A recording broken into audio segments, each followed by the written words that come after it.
over the world. For those of you who have never played, we hope you walk away curious about giving it a shot.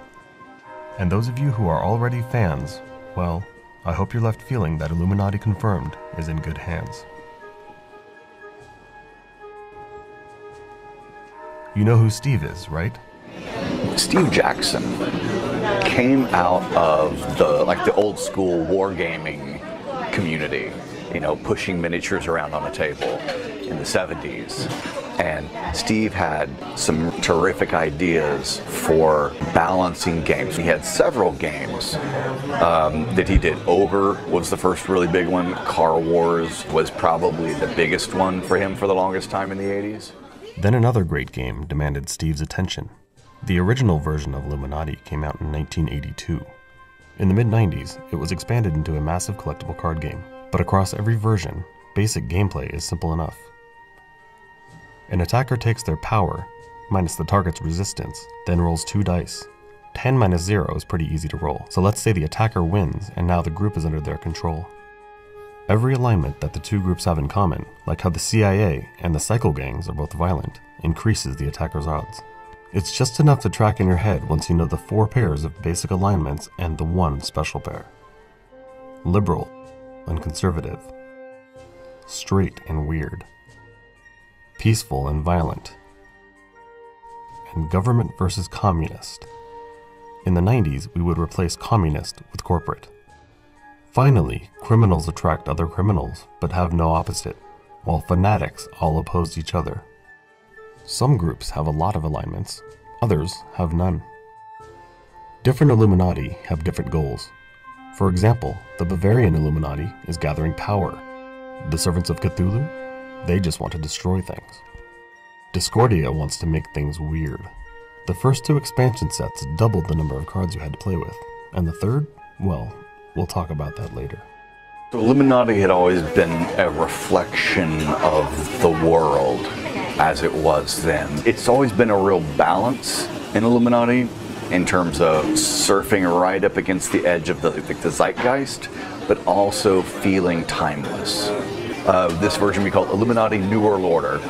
Right, mid-90s, there was a whole new host of sort of conspiracy things we were able to get our arms around. Steve grew the game design and the world of Illuminati. We had to mine more history and produce a lot more art. We did color, cards. That was what was expected. So we only had about 3 months to actually make the game. So it was a bit of a marathon, but it worked out so super well. It was 25 years ago yesterday that I was flying to Wisconsin to do the pre-press check. The problem, I'll say, with Illuminati is that it's a big game. It's a simple game ultimately, but the math gets complicated and the board gets complicated. In terms of you have, the more people you have playing, then the larger an area of cards you're constructing, and then the more context you have to try and keep your eye on. And I never thought it would work as a computer game.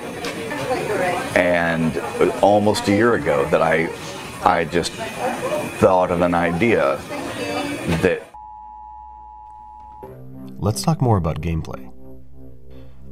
In the original Illuminati, some cards had special bonuses or other custom effects.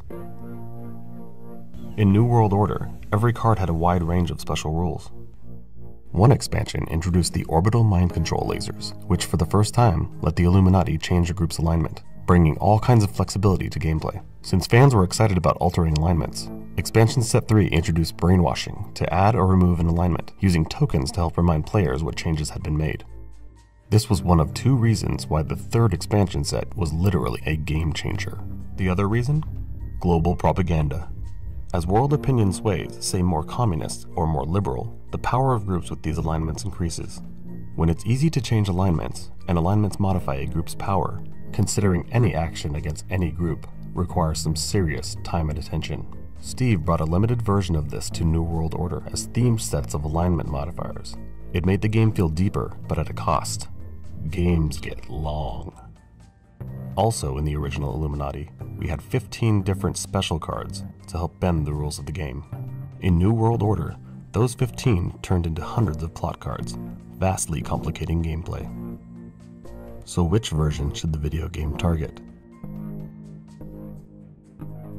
We're targeting Illuminati New World Order, or INWO for short, and the 500 plus cards published for it 25 years ago. But right now, the focus is to make the experience of the game super tight and to bring as much of the flexibility of the New World Order card game into the digital realm. We have several seasons plotted out. Actually, we have about 6 seasons of new content plotted out that we want to do regular drops on, so people can subscribe to the season and then they'll get all of the cards, you know, every week as we put more cards out there as part of that set.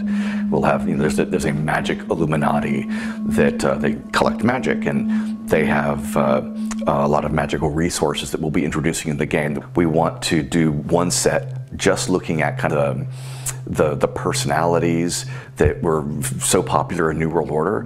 You know, back in the mid-90s, we had Bill Clinton and Hillary Clinton, and we had, you know, we had Manuel Noriega, and we had Oliver North, and most of those references aren't exactly hot anymore from a conspiratorial perspective. So we have new personalities we're going to be bringing in to replace these as public figures that people think might have some connection to the Illuminati.